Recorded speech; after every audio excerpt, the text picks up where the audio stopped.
કાળઝાળ ગરમી અને વરસાદની આગાહી। કાળઝાળ ગરમી વચ્ચે હવામાન નિષ્ણાંત અંબાલાલ પટેલ દ્વારા વરસાદની આગાહી કરવામાં આવી છે। રાજ્યમાં આજથી 21 એપ્રિલે કેટલાક ભાગોમાં કરા સાથે વરસાદ પડી શકે છે। ખાસ કરીને દક્ષિણ સૌરાષ્ટ્ર અને મધ્ય ગુજરાતના ભાગોમાં ભારે પવન સાથે માવઠાની આગાહી કરવામાં આવી છે। અંબાલાલ પટેલની આગાહી મુજબ 26 એપ્રિલ બાદ રાજ્યમાં ફરી પાછી આકરી ગરમીની શરૂઆત થશે અને પારો ઊંચકાશે।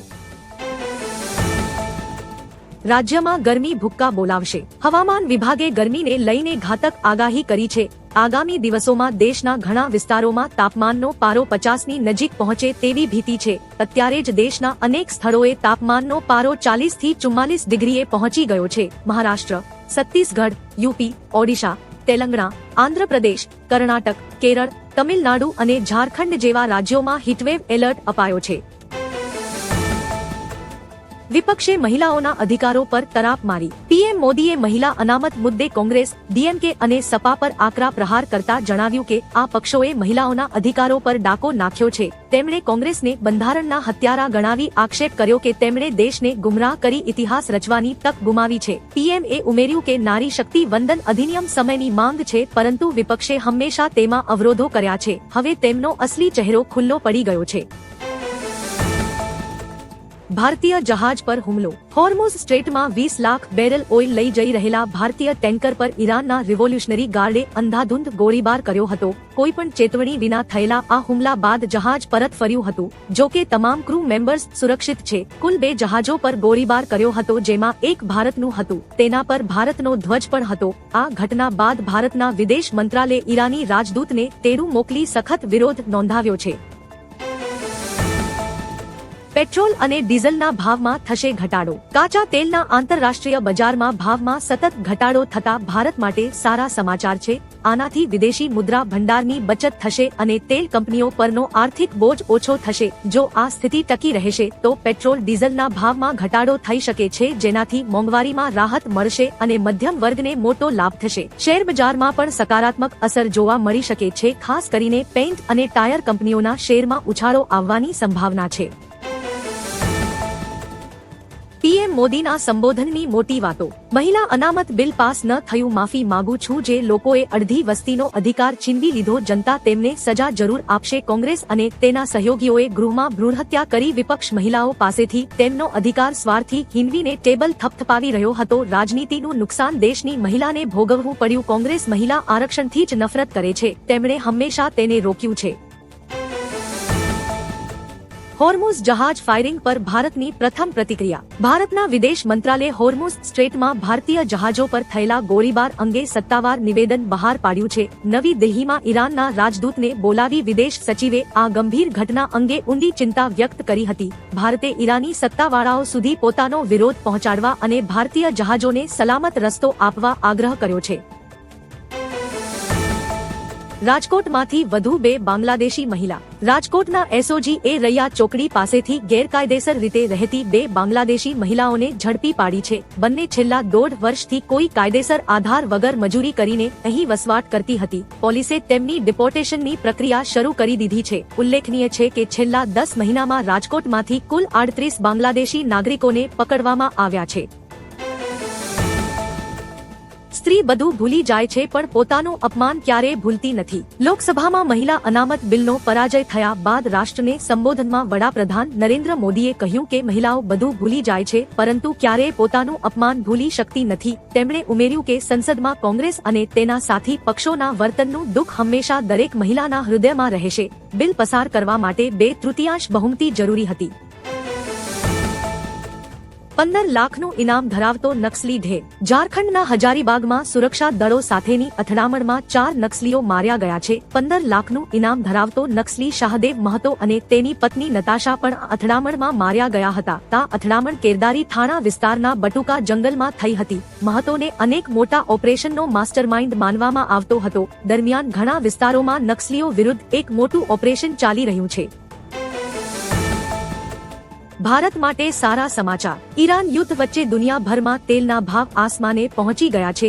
આ દબાણમાં હવે અમેરિકાએ મોટો નિર્ણય લીધો છે। ટ્રમ્પ વહીવટી તંત્રે એકવાર ફરી અસ્થાયી છૂટ આપી દીધી છે।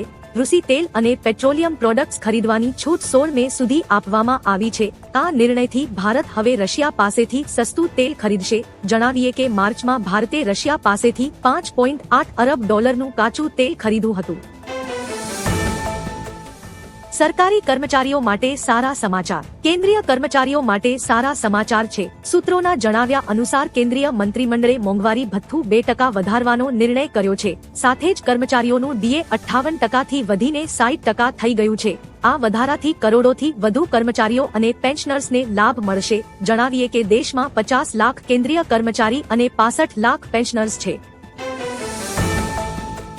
47 દિવસ બાદ ખુલ્યું હોર્મુઝ. 47 દિવસ બાદ હોર્મુઝ સ્ટ્રેટ ફરી ખુલ્યું છે. હોર્મુઝ ખુલતા હવે તણાવ ઓછો થવાની આશા જાગી છે. આ હોર્મુઝ ખોલવાના નિર્ણયની જાહેરાત કરતા ટ્રમ્પે કહ્યું કે મહત્વપૂર્ણ દરિયાઈ માર્ગ હવે સંપૂર્ણપણે ખુલ્લો છે અને શિપિંગ માટે તૈયાર છે. જો કે ટ્રમ્પે એ પણ સ્પષ્ટતા કરી હતી કે ઈરાન સંબંધિત મુદ્દાઓ પર નાકાબંધી ચાલુ રહેશે. તેમણે કહ્યું હતું કે સંપૂર્ણ કરાર ન થાય ત્યાં સુધી ઈરાન સામે પ્રતિબંધો યથાવત રહેશે. મહિલાઓ માટે કાળો દિવસ. લોકસભામાં મહિલા અનામત બિલ નાપાસ થયા બાદ શાસક પક્ષના સાંસદો ગિરિરાજસિંહ, શાંભવી ચૌધરી અને રામદાસ આઠવલેએ કોંગ્રેસ સહિત વિપક્ષી પક્ષો પર આકરા પ્રહારો કર્યા હતા. શાંભવીએ કહ્યું કે આજનો દિવસ મહિલાઓ માટે કાળો દિવસ છે. રામદાસ આઠવલેએ કોંગ્રેસ પર મહિલા વિરોધી હોવાનો આરોપ લગાવ્યો છે. વધુમાં ગિરિરાજસિંહે કહ્યું કે આગામી દિવસોમાં કોંગ્રેસને તેના પરિણામો ભોગવવા પડશે. પીએમ મોદીનું દેશને સંબોધન. વડાપ્રધાન નરેન્દ્ર મોદી 8:30 વાગ્યે દેશને સંબોધિત કરશે તેવી જાણકારી પીએમઓ દ્વારા આપવામાં આવી છે. પીએમ કયા વિષય પર વાત કરશે તે હજુ જાહેર કરાયું નથી, પરંતુ લોકસભામાં મહિલા અનામત બિલ પસાર ન થયા બાદ તેઓ કોઈ મોટી જાહેરાત કે સંદેશ આપી શકે તેવી પૂરેપૂરી શક્યતા છે. આ અચાનક લેવાયેલા નિર્ણયથી દેશભરમાં ભારે ઉત્તેજના વ્યાપી છે અને સૌની નજર પીએમના સંબોધન પર ટકેલી છે. કોંગ્રેસે મહિલાઓના અધિકાર છીનવવાનો ઉત્સવ મનાવ્યો. મહિલા અનામત બિલ લોકસભામાં પસાર ન થતા ભાજપે પ્રિયંકા ગાંધી અને કોંગ્રેસ પર આકરો પ્રહાર કર્યો છે. સ્મૃતિ ઈરાનીએ જણાવ્યું કે કોંગ્રેસે દેશની મહિલાઓના અધિકારો છીનવવાનો જશ્ન મનાવ્યો છે. રવિશંકર પ્રસાદે પ્રિયંકાની ભાષાને ખોટી ગણાવતા કહ્યું કે કોંગ્રેસનો ક્રૂર ચહેરો સામે આવ્યો છે. કિરેન રિજિજુએ પણ કોંગ્રેસને મહિલા વિરોધી ગણાવી છે. ભાજપ આ મુદ્દે હવે દેશભરમાં જઈને વિરોધ કરશે.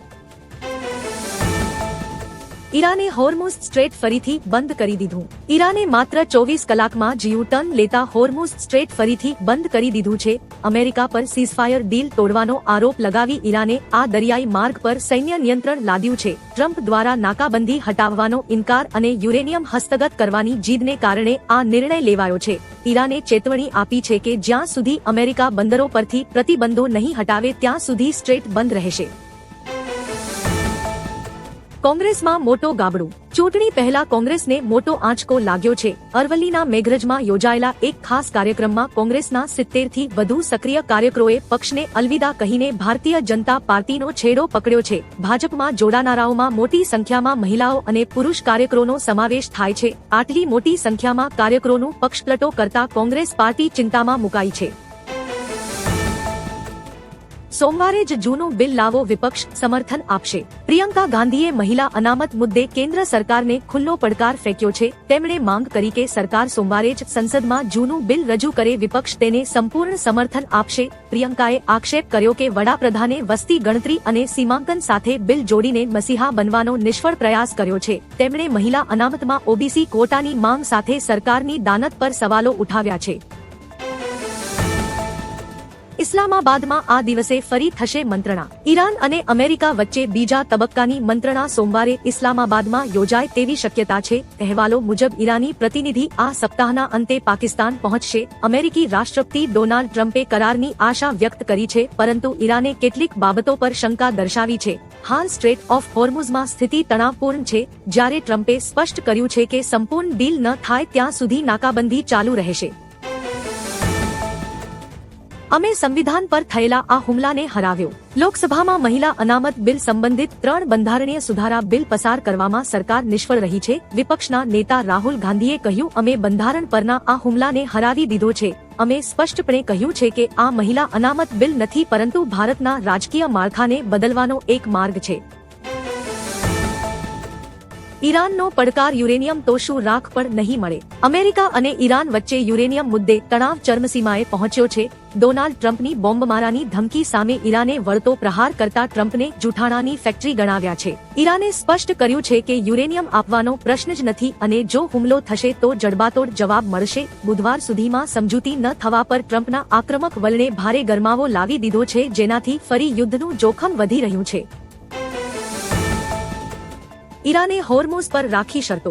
ઈરાને હોર્મુઝ સ્ટ્રેટને ખોલવાની જાહેરાત કરી છે. જો કે ઈરાને હોર્મુઝ ખોલવા પર કેટલીક શરતો રાખી છે. પહેલી, જહાજો કોઈ પણ દુશ્મન દેશના ન હોવા જોઈએ. ફક્ત વ્યાપારી જહાજોને જ પસાર થવાની મંજૂરી આપવામાં આવશે. લશ્કરી જહાજોને મંજૂરી આપવામાં આવશે નહીં અને જહાજોએ ઇસ્લામિક રિવોલ્યુશનરી ગાર્ડ કોર્પ્સ સાથે સંકલનમાં ઈરાન દ્વારા નક્કી કરાયેલા રૂટ પર મુસાફરી કરવી પડશે.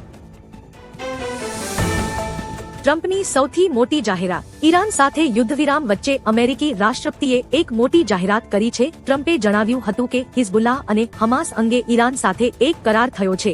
ઈરાન હવે હિઝબુલ્લાહ અને હમાસને સમર્થન આપશે નહીં. જો કે ઈરાને આવા કોઈ સંકેત આપ્યા નથી. અગાઉ ટ્રમ્પે કહ્યું હતું કે ઈરાન યુરેનિયમ સોંપવા માટે તૈયાર છે, પરંતુ ઈરાને આ વાતનો ઇનકાર કર્યો હતો.